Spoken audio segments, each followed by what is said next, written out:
ৰেহাই নাপাব এইজন ভুৱা এছচি অজিত মেধিয়ে।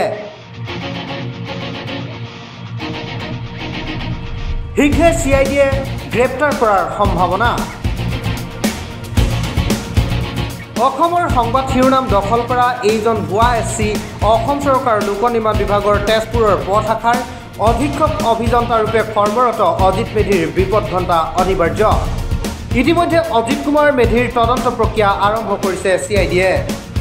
CIDয়ে অজিত কুমাৰ মেধিৰ জন্মস্থান হাজোৰ লগতে জিলা আয়ুক্তৰ কাৰ্যালয়ৰ পৰা বিভিন্ন যাৱতীয় তথ্য সংগ্ৰহ কৰাৰ খবৰ পোৱা গৈছে।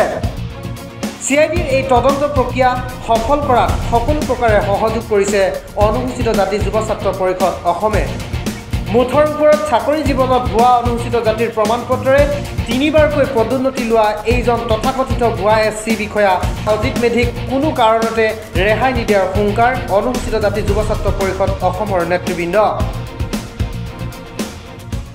আপোনালোকে বাৰে বাৰে সুধি আছে যে কোন অজিত মেধি, কোন অজিত মেধি। এইগৰাকী অজিত মেধি হ'ল অসম চৰকাৰৰ লোক নিৰ্মাণ বিভাগৰ তেজপুৰ পথচক্ৰৰ অধীক্ষক অভিযন্তা অৰ্থাৎ ছুপাৰিনটেণ্ডিং ইঞ্জিনিয়াৰ আৰু বৰ্তমান মালিগাঁৱৰ তেখেত এগৰাকী বাসিন্দা। তেখেতৰ দেউতাকৰ নাম হ'ল স্বৰ্গীয় চন্দ্ৰকান্ত মেধি আৰু তেখেতৰ অৰিজিনেল গাঁও হ'ল আপোনাৰ হাজো ৰামদিয়াৰ মাজৰকুৰি নাম্বাৰ গাঁৱত। এই কথাটো কোৱাৰ কাৰণ এইটোৱেই যে তেখেত এগৰাকী উচ্চ শিক্ষিত অভিযন্তা আৰু তেখেত অসম চৰকাৰৰ এগৰাকী উচ্চ পদৰ বিষয়া। কিন্তু তেখেতে যোৱা সময়ত অনুসূচিত জাতিৰ ভুৱা প্ৰমাণপত্ৰ সংগ্ৰহ কৰি তেখেতে 3টাকৈ পদোন্নতি চাকৰি জীৱন ল'লে আৰু অনুসূচিত জাতিৰ ৰাইজক প্ৰতাৰণা কৰিছে, বিশ্বাসঘাতক কৰিছে। আৰু তেখেতৰ বিৰুদ্ধে যোৱা সময়ছোৱাত আমি অনুসূচিত জাতি যুৱ ছাত্ৰ পৰিষদ অসমে একাধাৰে আপোনাৰ গোচৰ ৰুজু কৰি আছোঁ। আপোনাৰ হাজো থানা গোচৰ দিছোঁ, লোক নিৰ্মাণ বিভাগত আপোনাৰ গোচৰ ৰুজু কৰিছোঁ, অসম চৰকাৰৰ গোচৰ ৰুজু কৰিছোঁ, সংবাদ মাধ্যমত সবিস্তাৰ বাতৰি প্ৰকাশ কৰি আছোঁ। আৰু শেহতীয়াকৈ আহি এতিয়া গোটেই বিষয়টো আপোনাৰ অসম চৰকাৰ CID বিভাগে তদন্ত আৰম্ভ কৰিছে। এতিয়া অসম চৰকাৰ CID বিভাগে আপোনাৰ গোটেই বিষয়টো তদন্ত আৰম্ভ কৰিছে আৰু আমাৰ পৰা ইতিমধ্যে ষ্টেটমেণ্ট সংগ্ৰহ কৰিছে। গতিকে কোনো কাৰণতে অজিত মেধিক ৰেহাই দিয়া নহ'ব।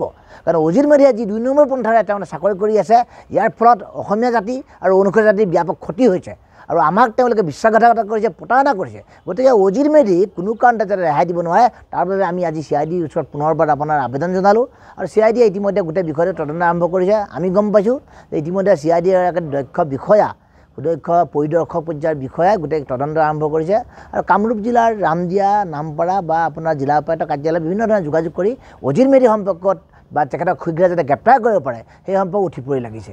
চাওক, অজিত মেধিয়ে নিজেই 2 নম্বৰী পন্থাৰে ভুৱা অনুসূচিত জাতিৰ প্ৰমাণপত্ৰ সংগ্ৰহ কৰি তেখেতে চাকৰিত পদোন্নতি লৈ চাকৰি কৰি আছে আৰু তেখেতে হয়তো সকলোকে ভাবিব পাৰে সকলো 2 নম্বৰী বুলি।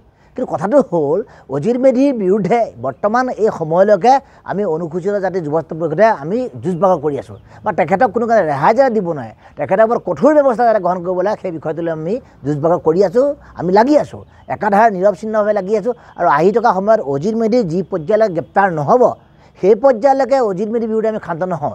আপুনি যিটো কথা কৈছে, হয়, অজিত মেধিয়ে মোক মেনেজ কৰিবৰ বাবে, অনুসূচিত জাতি যুৱ ছাত্ৰ পৰিষদক মেনেজ কৰিবৰ বাবে এটা সময়ত তেখেতে মোৰ ঘৰলৈ আহিছিলে আৰু তেখেতক মই বিনয়ভাৱে মোৰ ঘৰৰ পৰা বিদায় দিছিলোঁ যাতে এই ক্ষেত্ৰত আইনী দৃষ্টিভংগীৰ ফালৰ পৰা তেখেতক কোনো কাৰণে ৰেহাই দিব পৰা নাযাব।